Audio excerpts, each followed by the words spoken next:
What's up guys, Spin Firearms here, and I've been watching a lot of YouTube videos, I always do. Just checking out smaller channels, bigger channels, that whole sort of thing. Anyways, one thing I'm really realizing when I'm watching people shoot is if you notice that they're struggling with recoil a little bit, there's a big thing that a lot of people don't mention. So a lot of people go to the grip as being your recoil control, and that is true. That has a lot to do with everything. Also, that has a lot to do with straight shots and so on. But something you don't hear a lot of people talk about is head position, as well as your arm position. And I've actually watched a bunch of my old videos over, and I realized when I shoot the worst, when I have an off day at the range, I notice what I'm doing, and it's different from the days I have a good day at the range or really good training session. And it's literally how I'm holding my body. And you don't notice this until you watch videos, and then I go home after a bad day at the range. I'm like, why was I shooting like that? Then I realized what was going on. So it's about perfecting your form, getting everything down, and learning your body and how your body works with your firearm. People don't put in or don't talk about how your body has a huge amount to do with your shooting. So for instance, this firearm is unloaded, nothing in it. We're in my own home, safety of my own home, my own firearms, nobody's around, it's just me. Anyways, so one thing you're gonna do, what I notice when I'm shooting at my worst, there's a couple things. I have my arms bent a little bit, so when I go to shoot, instead of being straight out, head in, body lean forward, I'm bending my arms a little bit. So I'm like this, I'm not fully locked in. And so when your arms are bent a little bit, even the slightest bit, you want them straight.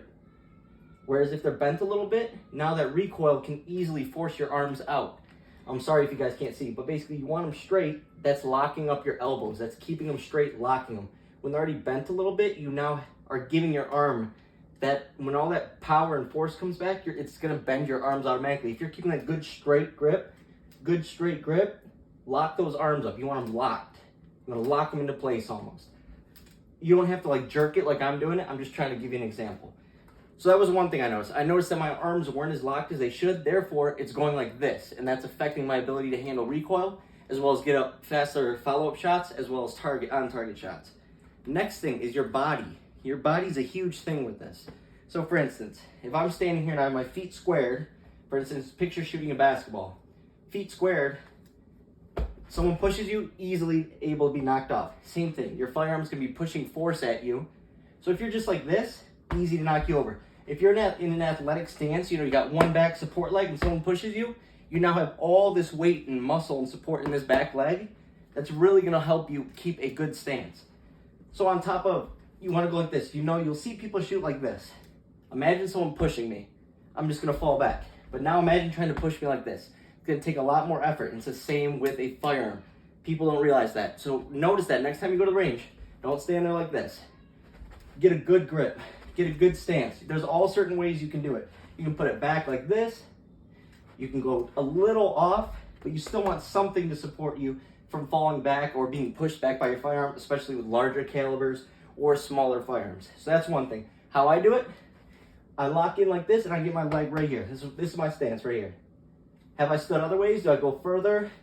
Do I go like this? Yes, you can have, but the wider your stance is and the more level your feet are together or parallel your feet are, the more you're gonna easily have, you're gonna have less resistance like this versus like this.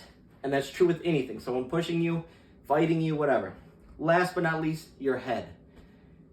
Some of the best shooters look weird doing it. And that's honest truth. When I do it, I put my head like into my shoulders almost.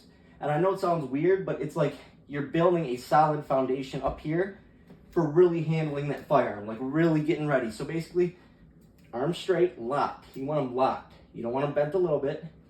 You want something supporting you. I don't care what it is. It's with anything in sports. If you're like this, like I said, you're gonna get ran over by somebody. If you're like this, you're gonna have a little bit more power going forward. So basically, I'm putting my body into it, leaning my body a little forward, putting my head forward, getting a good solid stance, grip. Look at that, easy on target, sight straight. So anyways, those are three things that nobody talks about, or at least not a lot of people do, that will really improve your shooting.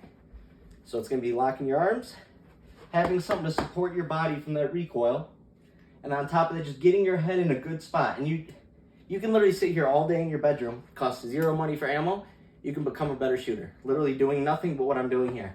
Just getting used to it, muscle memory. You wanna train everything. You wanna train so your arms are locked. You wanna feel that, and you almost feel them locked. You know what I mean? So go ahead, practice those things. We're all getting better every day. That's one way to do it. Thanks for watching.